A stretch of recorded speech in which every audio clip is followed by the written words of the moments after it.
Değerli izleyenler, Galatasaray NEF yenilenen idari ve oyuncu kadrosuyla sezona iyi bir başlangıç yaptı. Hem Basketbol Şampiyonlar Ligi'nde hem de İNG Basketbol Süper Ligi'nde ve takımın yenilenen kadrosuna taraftarların performansıyla çok da sevdiği bir isim var. O da Melo Trimble. Kendisiyle hem kariyerini hem de Türkiye'deki günlerini konuşacağız. First of all, thank you for accepting our request. You are in a busy and tough schedule. First of all, you have been living in Turkey for almost 4 months, right? Yeah. What is your opinion, first of all, for the city, country overall? How are you doing in general? I mean, the city is nice. We're a very big city. I think the thing that sticks out is the traffic. It's traffic everywhere you go, so it's kind of like, when you plan your day, you got to plan around the traffic, So that's one of the things that stick out, but, it's a very beautiful city. I live by the sea, so, I see that every day. And, a lot of things I see here I haven't seen, since I've been playing basketball overseas. And I'm happy to be here. We will talk about your basketball career also, but what is your daily routine here, except playing video games? Also, we can talk about that. Daily routine, it just depends on practice. We don't really always have a set schedule because, we share a gym with a different team. So, generally, wake up, basic things, brush my teeth, wash my face, stuff like that. Like I said, it depends on what time practice is. So if we'll have practice at 1 or 2, that's like the best day because, we don't run into any traffic going to practice or leaving practice. So, but if we have practice at 6, it's kind of like, you just sit there all day knowing that you got to run into traffic. And I'll just play the video game with, my teammates. And, we got this thing like we try to get a win. If we get a win, then the day would be good. If we don't, then it's like a bad day. Who are your colleagues? Dibos and Akompusa? Yes, and also Kerry Blackshear. Kerry Blackshear. So he plays as well. Any Turkish plays? No, no. I think Ege plays, but he never wants to play with us. I think we're too competitive. He plays for fun. We play for real. Okay, let's go to your earlier ages, earlier times of your career. How did you start to play basketball? How was your family? Who did affect you in the beginning? I think growing up, everyone where I'm from wanted to play a sport, football, basketball, so I played both. I didn't really get into playing basketball super serious until I was maybe 13, 14 years old. I decided to play on a travel team, and I wouldn't say I was that good. I was, I was one of the better players in my area, but as far as like through the country, I wasn't like, top player.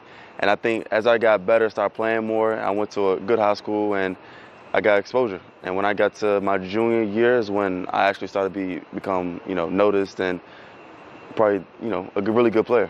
So you also played for your college, Maryland College. Yes. It was also your hometown, right? How does it make you feel to play there?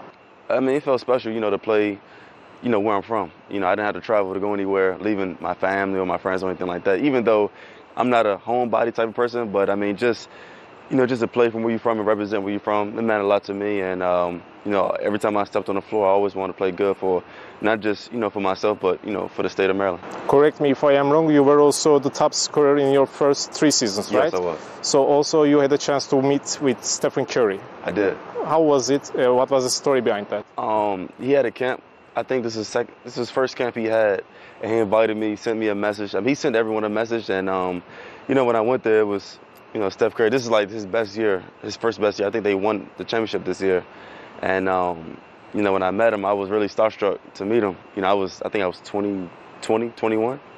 I can't remember the age, but when I met him, I was really starstruck, and I couldn't believe I was meeting Steph Curry. And, I meet a lot of people, but he was different at the time. And I was excited to meet him. And, he watched film. He talked to me as well. And, since then, even, if I run into him, he knows who I am, and I know who he is. And we always talk. He's a really good guy. So after that, you attended NBA draft in 2017, right? 17, yes. How was that process? I think you got undrafted. Yeah. How was your transition from NBA draft to EuroLeague and then Australia? I mean, of course, everyone wants to be drafted, and everyone dreams playing the NBA. But unfortunately, that didn't work out for me. And I went to the G League. I was an affiliate for Minnesota, and I was in the G League. G League is like, wait until you get called up. The same old thing all year. People get called up. You think that should be you, and it's kind of frustrating. But it is what it is. And after the G League, I went to Australia, and when my agent told me about Australia, I said, "Where's Australia?" Was it hard to be concentrated on Australia or getting adapted?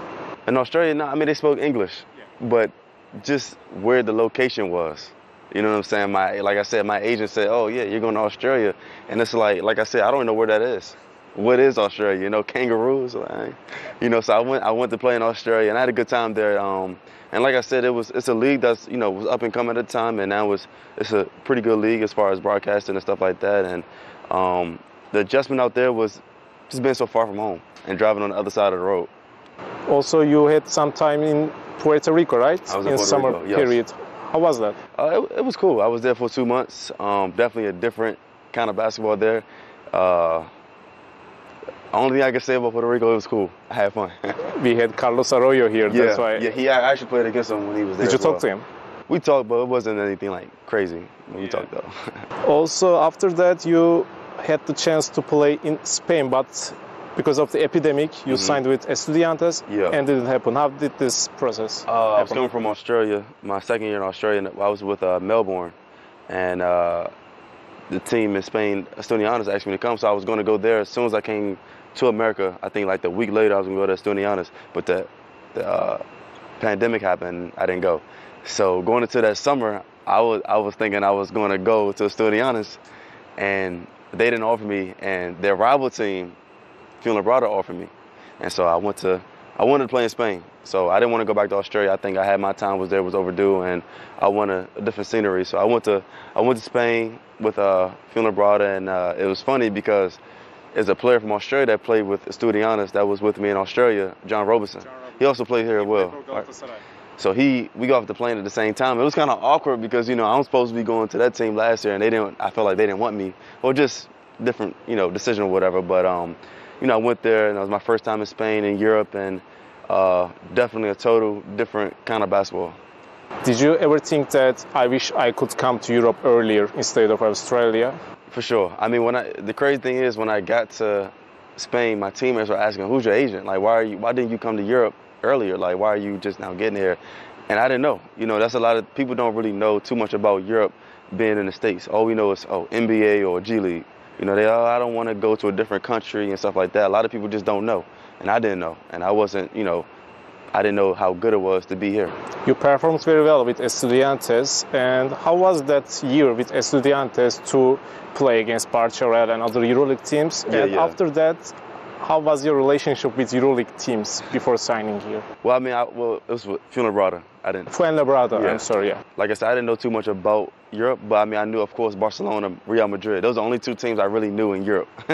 So, I mean, when I got there, it was like, oh, you know, all these teams are good, and I'm just like, you know, I'm new here. I'm not really fazed about, who we playing. It's just like, I'm just here for the experience. I want to get better. I want to show people that I belong in EuroLeague. And I didn't know what EuroLeague was either. So, you know, we play teams, Gran Canaria, Baskonia, and stuff like that. And each game was hard. You know, we wasn't really a good team last year, but, you know, whenever we played a EuroLeague team, I really wanted to show out a lot. And I think the second game, or third game of the season, we played Baskonia. And I had a really good game. And since then, I just took off. Away game? Or? It was a home game. And I wasn't playing that well up until then, till the second half. After that period, how was your connection with Galatasaray? Who did contact you first? Turgay Zeytingöz or Coach Ekrem Memnun? Who did you talk to? I talked to Coach Ekrem first. I guess my agent told me that they were interested around March, April. And you know, they wanted to sign me coming this upcoming year, and it was pretty early. But my agent, he wasn't really heavy on the team, so he kind of was just letting me focus on the season, because I changed agents in the middle of the season, so he was kind of letting me focus on to finish out the season. And the biggest thing for me was to try to get to EuroLeague, and it didn't happen.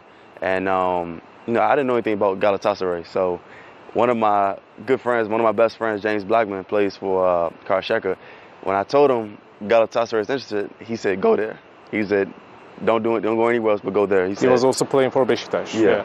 He was really encouraging me to go to Galatasaray. He was on me every day, like, you need to go there, sign there, and stuff like that. And I signed there. I also read that you received offer from Baskonia or Žalgiris maybe. Did you get contact with EuroLeague teams? Yes, I had contact with Žalgiris, Baskonia. Any other EuroLeague team I don't know about, but I know for sure those two. And you know, unfortunately, it just didn't happen. You know what I'm saying? So I didn't like get mad or anything. I just said, you know what? Once James told me about Galatasaray, and I looked it up, and I seen the players that came here and played, I was I was pretty hyped to go here. Now you are here. There are different types of coaches in Europe. Some of them wants to take the control the player, like Jelko Obradovic, maybe you heard him. Yeah. And some of them wants to give freedom to players. I think Ekrem Memnun, one of them, Yeah, he definitely wants is to one give of them. Yeah, freedom. he definitely is. How is your relationship with him? You know, he speaks Turkish, I speak English, so it's kind of hard for us to speak sometimes, but we've had our moments where we had a long time and we talked, and he has a lot of stories. I like to, you know, he's been through a lot. I mean, coached the women's team, you know, he's been for EFIS, so he's been around, so I mean, I always like to pick his brain to see his career, like what he's done and stuff like that, and, you know, he always said he wasn't a good player, so he's been coaching for almost 25 years, and I'm 26, so it's like, he's been coaching for a long time, so I mean, he's a really good dude, and, you know, he's very passionate, and, I mean, no matter who we play, you know, he's always, I feel like he's nervous, but he just wants to win, and I like that kind of coach. As a new team, of course, there can be difficulties, but I think you are going well so far. Especially in the Champions League, you took the lead of the group. Yeah. What was your expectation before the season, and how is it going now? What can we expect for Galatasaray for the rest? For the rest of the season, I mean, the thing is, we are a new team, you know, compared to the other teams here that have been around. I mean, we have a completely new team, you know, as far as the Americans as well, and I think that we're getting better. You know, I think we've had some games that we knew we should have won and we lost, but it's part of us getting better. And you know, the first half of the season is almost over, and now the second half is more important. And I think that, you know, when that second half of the season gets here, we'll really be the team that we're going to be, you know, for the year. And you know, it's still early, like I said, and like you said, we won our group in Champions League, and you know, we'll play the second group, you know, Sweet 16, and like I said, we're just getting better. What would you say about the level of Turkish league? Maybe you can conduct a comparison with Spanish league. I mean, the thing about the Spanish league, I think all the teams are really good. You know, there's never going to be a night where a team loses by 15 or 20. The competition is really thick, but I mean, here in Turkey, I feel like the players are better, if that makes sense. I think the top 8 teams are really good, but I mean, everyone's good. Anyone could be beat any night, but I just think that as far as the players, I think the players here are better, more talented. How do you define yourself as a player? A confident player. I like to score. I like to distribute as well, but I think my biggest thing is scoring. But I mean, I think when I say confident player, I mean as a playmaker, I'm able to do a lot of things and not just be one-dimensional. And I'm getting better on defense. I'm not perfect, but I'm getting better. And I just think that when I play hard, my game is good. So your strongest part is, you think? Scoring. Scoring. I am not going to say weakest, but the thing that you need to improve. I think everything I need to improve, but like the biggest thing I would say would be my defense. You know, everyone knows me as a scorer, but they don't know me as a defender. I mean, sometimes I have my moments when I really play really good defense, and it doesn't get looked at as much because it's moments. So most people think that you will be in the highest level maybe in the future, and there are a lot of scorers, top scorers in Europe, such as Shane Larkin, Mike James, Vasilij Micic is here also. What can you say about them? Both on the court, off the court, your competition with them, your opinion? Yeah, I mean, off the court, I don't know those guys too well. You know, they're older than me, and this is like my second year in Europe, so I don't really know them too well, but Shane Larkin was one of I used to watch him a lot growing up when he was at Miami, and I was a big fan of him. And Mike James, I didn't know too much about Mike James. I mean, obviously he's a great scorer, but I didn't watch him as much as I watched Shane. And you know, obviously to play against him is, you know, it's special to me because it's someone I looked up to. It's like someone playing against LeBron, you know, that's special. So, I mean, Shane is one of my favorite players, Mike James is as well. And just to see those guys score the way they can score, I think I could do the same thing. And, you know, with opportunity and, you know, when my time gets here, I'll be just where they're at. How does it make you feel to play in front of this full arena, especially the atmosphere against Fenerbahce was amazing. What would you say about the Galatasaray fans? I mean, they're very passionate. You know, unfortunately we got the loss, and you know, it's basketball. You know, we're not gonna be perfect every game, but they were definitely there and they were cheering us on. And you know, I'm kind of mad that we lost. You know, it wasn't a game that we wanted to play, especially for me. But I think that, you know, going down the line, if we keep winning, they'll keep coming to the games, and you know, I want to see it again. So off the court, there are some interesting things about you. As far as I know, you chose Islam when you were 22. How did this happen? Who did affect you? What did affect you? Just growing up, you know, rewatching movies over and over. And as I got older, I started to learn more about what I was watching. And a movie I was watching a lot was Malcolm X. Just because I like Malcolm X, you know, Black History Month and stuff back at home is a big thing. So just a couple times watching Malcolm X, I didn't understand what he was doing. Like, why is he such a good guy from getting out of jail? Oh, he's a good guy now. But when I looked at it, you know, he converted to Islam. And, you know, through the movie, he wasn't taught the right way at first, but when he went to Egypt, he was. And I kind of like just kept looking at it and reading about it, and I got interested. And I started looking at things on YouTube, and I have a couple of friends that are Muslim as well. And, you know, whenever I go to a mosque or go to their family gatherings, it was different from what I'm used to. I went to a Catholic high school, and so it was taught, you know, two different things or whatever. And I kind of enjoyed being around my Muslim friends and going, like I said, going to the mosque and stuff like that. And I wanted to convert. My mom, I mean, she's Baptist, and she wanted me to like get closer to God, and I just figured this would be something I'll be interested in doing. Were they supportive? Of course, yeah. My mom, I mean, she didn't say anything. I told her what I was doing. She was like, "That's cool." So how does it make you feel to live in Turkey in this direction? Did you have a chance to go to historical mosques like Blue Mosque or Hagia Sophia? No, I haven't. But I mean, I hear the alarm and I know it's time to pray. And so like at home you don't hear that because at home it's not a Muslim country. So when I'm here, I feel like I'm more focused on, you know, doing like praying and stuff like that, and not just being a good Muslim, but being a good person. Are you having time in the city? Do you have a chance to see most important places like historical places of Istanbul, tasting different things? What are you doing now to discover the city? I'm trying to get out there as much as I can, but the traffic here is like blocking me from doing anything. But I mean, as far as tasting food, I mean, I've been to restaurants with the team and we've had different Turkish dishes and stuff like that, and I like it a lot. What is your favorite? It's a piece of one. You roll it up. Lahmacun. That's a good one. Lahmacun, yeah. That's a good one. Dessert? Dessert? I can't say it's, I don't... Baklava, no? Baklava. It's traditional and everybody says that. That's a good one. I wish we could do this interview in historical places. Yeah. Maybe one day we will go together to Sultanahmet, like historical part of Istanbul. So, lastly, would you say anything to Galatasaray fans? To Galatasaray fans, just thank you for being, you know, good fans that you are, very passionate. I know some games not gonna be our best games, but I think that, you know, as time goes on, we're gonna be a really good team, and just stick with us. Thank you very much for your opinion, for everything. I wish you the best for the rest of the season. Evet, Galatasaray'ın skorer oyuncusu Melo Trimble'la hem kariyerini hem de bu sezonu konuştuk. Bir sonraki röportajımızda tekrar karşınızda olmak dileğiyle. Hoşçakalın.